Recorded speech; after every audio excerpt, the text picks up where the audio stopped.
သူလျားသုံးမိုင်အနန္တမိုင်လျားသုံးမိုင်အနန္တမိုင်ကိုဦးဇင်းတို့အပိုင်း၃ပိုင်းခွဲထားတယ်ကာလာနဲ့ကြည့်လိုက်ရင်အပိုင်း၃ပိုင်းဒီဘက်မှာဒါဆို new lonely village zone ဆိုပြီးတော့ခွဲထားတယ်အဲ့မှာအဖြူလေးထဲမှာအပြစပေါ်လေးတွေ့တယ်အဲ့ဒါကဂျပန်ငင်းချမ်းရေးဆန်ချီစီလမ်းမြန်တုံးရောက်ထိတာနော်အဲ့ဒါဂျပန်ငင်းချမ်းရေးဆန်ချီစီဟောင်းဆရာတော်ဘုရားကြီးနှစ်လောက်ရှိပြီဒီလုံမီဥယျာဉ်ကိုလာပြီးတော့အင်ဂျင်မင်တွေစိုက်တာအဲ့ဒါကဒီအိတ်စိမ်းအောင်ပိုင်းထဲမှာဒီပိုင်းထဲမှာအင်ဂျင်မင်တွေပြန်စိုက်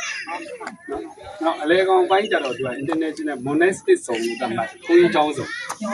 ဘုန်းကြီးကျောင်းစုံဘုန်းကြီးကျောင်းတွေဘုန်းကြီးကျောင်းတွေယူတယ်ဒီတက်အဲ့ကြတော့အလဲကောင်လိုက်တွေဦးဇင်းတို့ကတူးမြောင်းချတာလေအပြာလိုင်းချတာဒါလေးပေါ့အဲတူးမြောင်းကြီးရဲ့ဒီရှေ့ဘက်ချမ်းကြတော့ဦးဇင်းတို့ထေရဝါဒဘုန်းကြီးကျောင်းမြန်မာပါတယ်သီရိလင်္ကာတို့ကမ္ဘောဒီးယားတို့ထိုင်းတို့ကိုးကျောင်းမရှိဆရာကြီးဦးကိုအင်္ဂါတရားပြရိပ်သာဆရာလေးတွေကျောင်းလို့အဲ့လိုကိုးကျောင်းမရှိ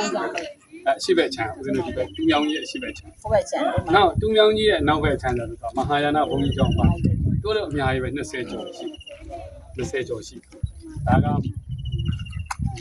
ဘုန်းကြီးကျောင်းများအပိုင်းဟိုဒီဘက်ကအပြာကြတော့သူကဖွားတော်မူရာအပိုင်းပေါ့နော်စီဘက်ဂါဒင်ဆိုတော့မြတ်စွာဘုရားဖွားလောင်းတော်ဖွားတဲ့နေ့ရဦးဇင်းတို့အခုရောက်နေတဲ့နေရာဒီလမ်းကြီးကဦးဇင်းတို့ဆက်ဝိုင်းလမ်းအခုဒီဆက်ဝိုင်းရေကန်နဲ့ဒါကြီးဝိုင်းတာဒီအဲ့ဝိုင်းထဲမှာအနီးစပေါ့မှာဘုရားဖွားတဲ့နေရာနော်ဒီစပေါ့လေးခဏဝင်ရမယ်နေရာနော်အဲ့ရကဦးဇင်းတို့ဖွားတော်မူရာအပိုင်းဆိုပြီးတော့တမိုင်းတစ်ပိုင်းနဲ့အပိုင်း၃ပိုင်းပဲဒါကဦးဇင်းတို့ဒီလုံမနီကဒီလိုစနစ်တကျလေးပြန်ပြီးတော့ပေါ်ပေါက်လာတယ်မြန်မာနိုင်ငံကရာကြီးတန့်ကြီးကုလသမဂ္ဂပြည်မှုချုပ်တောင်းwas initiated in 1957အဲ့ဒီအချိန်မှာ1960ခုနှစ်ဒီလာတော့ကျတော့ဦးတန့်လာတော့ကျတော့လုံမနီကဒီနေရာလေးဆိုရင်သူကလေဝင်းပြင်တပင်ဝါပင်လုံးဝမရှိအားလုံးက6ကန်နေပြောမှာတပင်ဒီဖျားပွားတဲ့နေရာမှာလေးပဲစုစုလေးပဲရှိအဲ့ဒါဦးတန်းကကြည့်ပြီးတော့စိတ်မချမ်းသာဖြစ်တော့ဖြစ်တော့အဲ့မှာဒီဘောကိုဖြစ်တဲ့ဘယင်းအဲ့ဒီမှာဘယင်းကိုချုပ်တာဟုတ်ဘယင်းမင်းလာမင်းကတော့တွေ့ပြီးတော့သူလုံးမီကိုသူ့အနေနဲ့ပြုပြင်စီမံဆောင်ရွက်ချင်ပါတယ်သူ့ကိုခွင့်ပြုပေးပါဦးတန်းကခွင့်တောင်းတာဒါဆိုလည်းကုလသမဂ္ဂပါလာပြီဆိုတော့ဒီခွင့်ပြုတယ်ပေါ့နော်အဲ့မှာရင်ဦးတန်းကလုံမီဖွံ့ဖြိုးတိုးတက်ရေးအဖွဲ့ကိုစဖွဲ့ပေးလိုက်တယ်1980မှာဖွဲ့ဖွဲ့ဝင်နိုင်ငံအဲ့တော့73နိုင်ငံသူ15နိုင်ငံဖွဲ့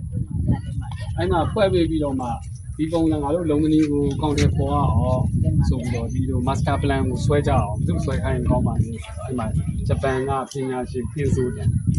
ကင်းဆိုတယ်ကိုရေးဆွဲခိုင်းနော်ဒါကင်းဆိုတဲ့ master plan ဒီမှာပါကင်းဆိုတဲ့ master plan ပြောမှာပေါ့အဲ့ဒီလူကရေးဆွဲလိုက်တာရေးဆွဲပြီးတော့မှဒီပုံစံလေးဖြစ်1988ခုနှစ်မှာရေးဆွဲတယ်80မှာအဖွဲ့အစည်းစဖွဲ့တယ်80မှာစဖွဲ့တာဆိုတော့ဒီမိုင်56နှစ်ရှိပြီပေါ့နော်88မှာ master plan ဆွဲတယ်အစအကောင်တွေပေါ်လာအကောင်တွေပေါ်ပြီးမှဒီနေ့အချိန်ဒီပေါ့အဲ့ master plan တိုင်းနဲ့ဆက်ပြီးတော့အကောင်တွေပေါ်လာတယ်နောက်ဒီနားမှာငင်းကြီးရှိတယ်ကြီးတွေ့လာ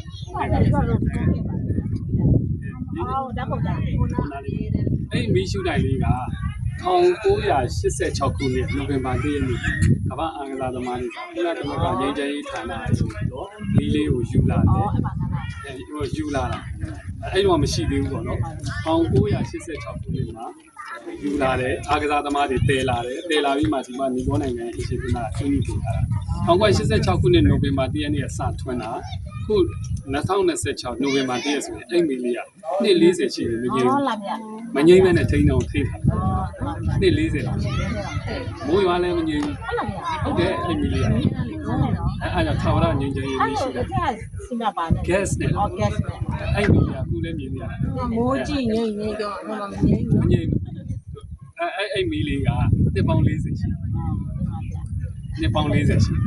မငြိမ်းအောင်ထိန်းဆောင်ကြအောင်ဒါကတော့ဒီ baby ဗုဒ္ဓကတော့ဒီဦးဇင်းတို့ထိုင်းနိုင်ငံ2012လောက်မှာပြန်ပြီးလက်ခံလာ လို့ပြောရော့ရောက်မှလာတဲ့ချိန်ကျတော့ဘိုးဖြစ်နေတာပြီးတော့ဘိုးဖြစ်ပြောတော့လုံးခဲ့အဲ့2010နဲ့ရော့အမေကအဲ့လိမ္မော်ရဖြစ်သွားတယ်သုံးသွားတယ်ပြော ဟိုတနေ့ကကြာပြောဟိုပိတ်ထားတာ အော်အဲ့ဒါ